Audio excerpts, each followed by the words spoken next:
Arman eto, ond Hwlffordd yn clirio I fyny a cyffyriad gan Jordan Davies yn rhyddhau Fawcett yn glir, Fawcett yn ergydio, modfeddi heibio'r postyn. Cyfle cynta'r gêm yn dod yn yr ail funud. Ben Fawcett yn glir o amddiffynwyr Pontypridd, ond ergyd trod dde Fawcett heibio I Radcliffe ond heibio'r postyn hefyd. Dyma Jordan Davies, 3 yn disgwyl croesiad, mae le hi Fawcett yn ofed ac ar y postyn pellach, Jazz Richards! A mae Richards wedi sgorio o gol wych gan Jazz Richards. Cynta o'r tymor I bedwerydd dros Hwlffordd yn ei yrfa, ond am groesiad gan Jordan Davies at y postyn pella. Lewis te, yn uchel i'r awyr. Jared Wright yn penio! A mae Jared Wright yn sgorio. A ni'n gyfartal yma ym Pontypridd. A gic gornel yn uchel i'r awyr. A Jared Wright yn curo I ddyn. Kieran Lewis. Rhediad da, mlaen at Arman. Arman yn erbyn Bosch, mae'n cael ei dynnu nôl y Miracle Cosby. Nawr beth yw lliw y cerdyn fan hyn?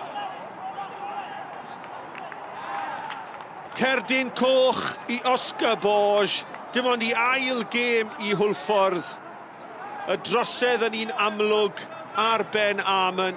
Oedd Arman yn glir. Kieran Lewis dros y gic rydd.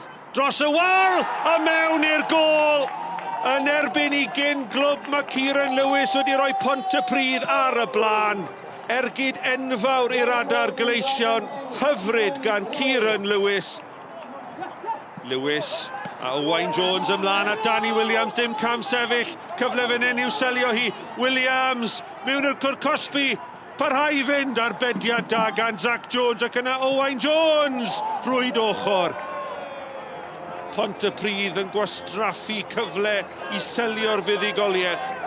Danny Williams eto yn erbyn I gyn glwb yn rhedeg yn glir, ond Zach Jones, y gwr o Zela newydd, yn sefyll I dir. Andrew, many congratulations. A crucial 3 points, adding to the momentum of that late point last week at Aberystwyth. Yeah, big win, really big win. Really important. You know, we want to try to improve our home form. I think that's 4 wins on the bounce now at home, so no, I'm delighted today. And having gone behind, your team fought back well, and obviously the red card was the turning point of the game. Yeah, certainly on the first one. We done the same on Boxing Day, went 1-0 behind, and so that one didn't sort of worry me too much. The red card obviously definitely changed the game, but I think we were better with 11. So, but no, listen, it was when you get into that position, I think you think the game is comfortable, but it's never comfortable, especially against a side like Haverfordwest. So, yeah, nervy end.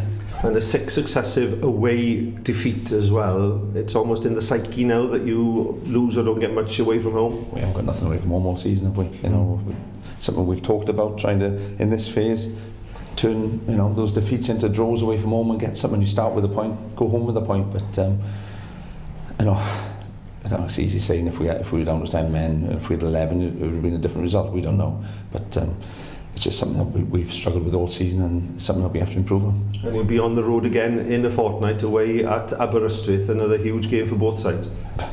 Every game's huge in this phase. Every game. I know we saw the results last night, and yeah, that's the way Aber. We know how tough that's going to be, and we have to get ourselves ready for that one in a fortnight.